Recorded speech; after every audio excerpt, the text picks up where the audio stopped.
Hello મિત્રો, વિડીયોમાં તમારું સ્વાગત છે. દિલ્હી અને આસિના લોકોને આકરી ગરમી અને હીટ વેવમાંથી રાહત મળી છે અને વેસ્ટર્ન ડિસ્ટર્બન્સના કારણે છેલ્લા 2 દિવસથી એનસીઆરનું વાતાવરણ એકદમ ખુશનુમા રહ્યું છે.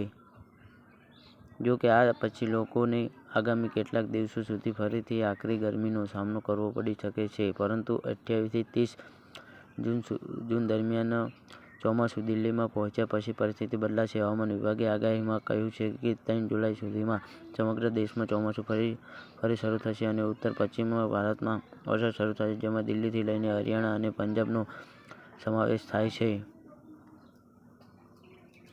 ઉલ્લેખનીય છે કે 11 જૂન પછી ચોમાસાની ગતિ ધીમી પડી ગઈ હતી અને તે પછી ગુરુવાર સુધી ભારતના કેટલાક ભાગોમાં તે થોડું આગળ વધી રહ્યું હતું.